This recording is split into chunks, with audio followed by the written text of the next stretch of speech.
ওঠে, নিস্তব্ধতা ভাঙিয়া ফেলে, অক্ষরের বেড়া দগ্ধ করিয়া একেবারে বাহির হইয়া আসে।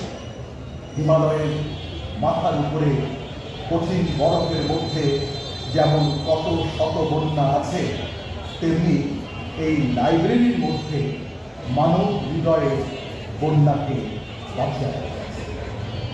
তাহলে রবীন্দ্রনাথ ঠাকুর বলছেন লাইব্রেরিটি হচ্ছে মানব হৃদয়ের যে বন্যা, সেই বন্যাকে স্তব্ধ করে বেঁধে রাখা হয়েছে সেখানে, যার কোনো কলরব নেই, যার কোনো শব্দ নেই, একটি শিশুর মতো ঘুমিয়ে আছে, সেই জায়গাটি হচ্ছে লাইব্রেরি।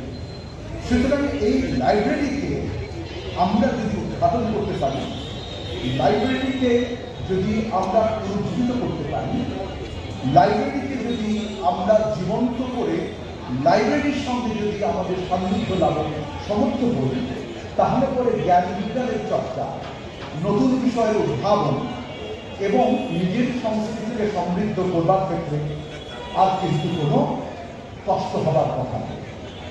এবং লাইব্রেরি আপনাকে বই দেয়, আপনাকে পড়তে বলে। আপনি যদি ধর্মের কথা দেখেন, তাহলে আপনি দেখবেন এই যে পড়াটি, বই পড়াটি শুধুমাত্র জাগতিক তাগিদ নয়, এটা কিন্তু এর বাইরে, জাগতিক তাগিদের বাইরে ঐশী তাগিদও আছে। সমাহার নয়, তারা কিন্তু এই লাইব্রেরি থেকে প্রকাশনা করত, সাহিত্য রচনা করত, পুস্তক রচনায় আমাদের সাহিত্যিকদের, গল্পকারদেরকে প্রণোদনা দিত এবং বিশিষ্ট ব্যক্তিবর্গ এই লাইব্রেরিতে আসতেন, কারণ এখানে নিয়মিত সাহিত্য সম্মেলন। এই পাবনাতে 100 বছর আগে এখানে ভারতবর্ষের মন্ত্রী এসেছেন এই লাইব্রেরির কল্যাণ।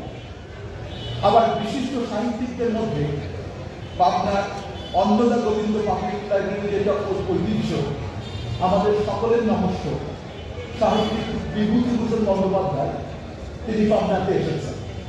আপনি ঢাকার যে লাইব্রেরিটার কথা বললাম, সেখানে স্বয়ং রবীন্দ্রনাথ ঠাকুর এসেছেন, সেখানে জীবনানন্দ দাস এসেছেন।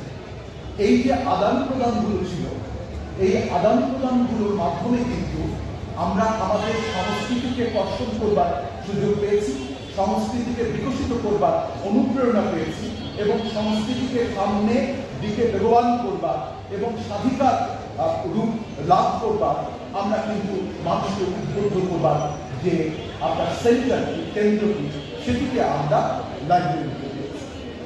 এই যে বইয়ের যে অসীম আপনার ক্ষমতা, এই ক্ষমতা কিন্তু আমরা নিজেরা না জানলেও আমাদের প্রাচীনকালের যারা শাসক ছিলেন, তারা কিন্তু বইয়ের অসীম ক্ষমতা জানতে পারে।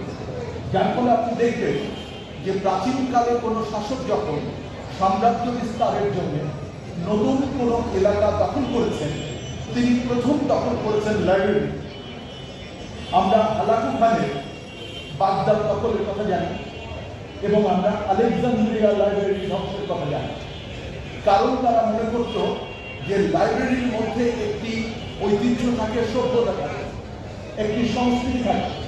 সুতরাং কোনো একটা অঞ্চলকে যদি শাসন করতে হয়, তাহলে তার সাংস্কৃতিক ঐতিহ্যকে ধ্বংস করতে হবে, তার সভ্যতাকে ধ্বংস করতে হবে।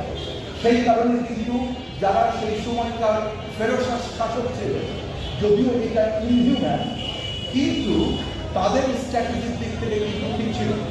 তারা কিন্তু এইটাকে একেবারে লাইব্রেরিকে দখল করে নিয়ে তারা একেবারে নিজের মধ্যে একটা জায়গা তৈরি করতেন।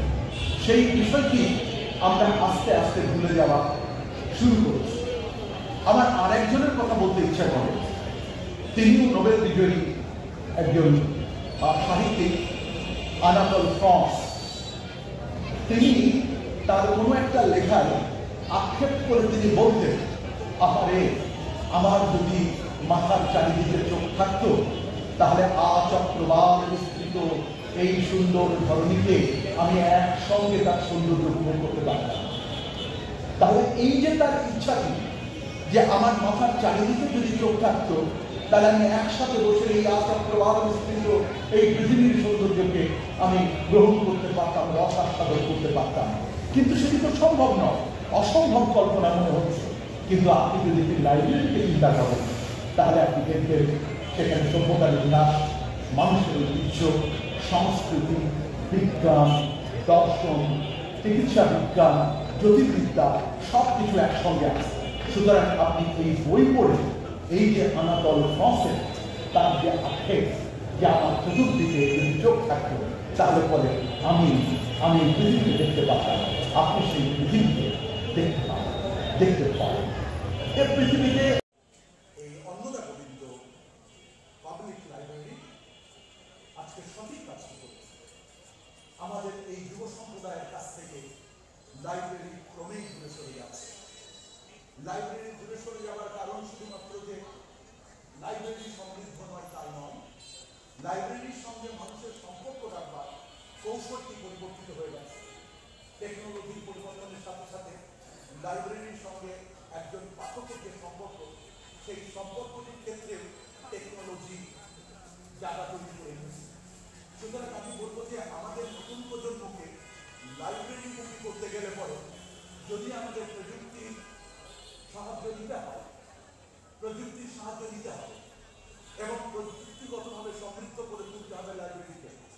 আপনাদেরকে প্রথমেই বক্তৃতার শুরুতে আমি বলেছিলাম আপনাদের স্রষ্টার কাছ থেকে অনেক উপহার আছে, তার মধ্যে সব থেকে বড় উপহারটা আমার কাছে মনে হয়েছে এই লাইব্রেরিটি।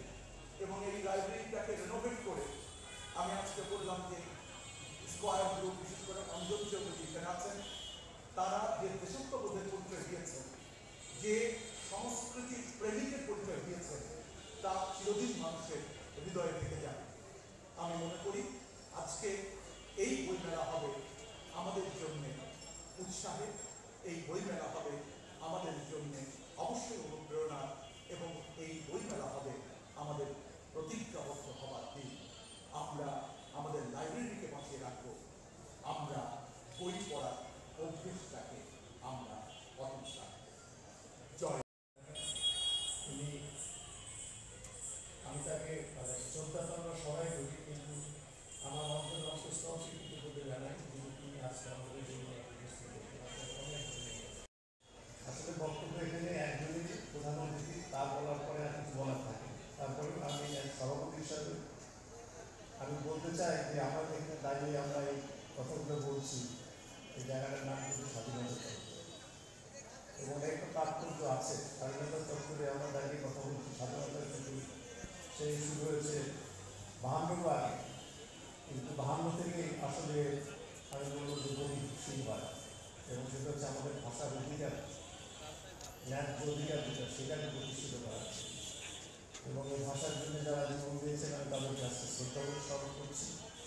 এবং এই 52 আগে থেকেও জাতির পিতা কিন্তু এর সাথে সম্পৃক্ত ছিলেন, এবং 52 থেকে শুরু করে স্বাধীনতা এবং তার পরবর্তীতে বঙ্গবন্ধু কিন্তু আমাদের সাথে আমাদের বাংলার জন্য, বাংলার মাটির জন্য, বাংলার মানুষের জন্য তিনি কাজ করে গেছেন। আমরা জানি যে তার জীবনের অধিকাংশ সময় তিনি জেলে ছিলেন, কিন্তু সেখান থেকেও আমরা জানি যে তিনি সেখানে পড়াশোনা মানে বই করেছেন। কিন্তু সবচেয়ে বড় কথা কি, তার যে ত্যাগ এই দেশের স্বাধীনতার জন্য, এটা আমরা রক্ত দিয়ে দিতে পারবো। এবং তার থেকে আমি বলি যে আমরা অত্যন্ত আনন্দিত যে আমাদের যে অনুষ্ঠানটি আজকে হচ্ছে সেটা স্বাধীনতা চত্বর, এবং তারই সুযোগ্য কন্যা কিন্তু এই স্বাধীনতা চত্বরটি উদ্বোধন করেছে। এবং এটা আমাদের জন্য কিন্তু বাংলাবাসীর জন্য অনেক বড় বড় বড়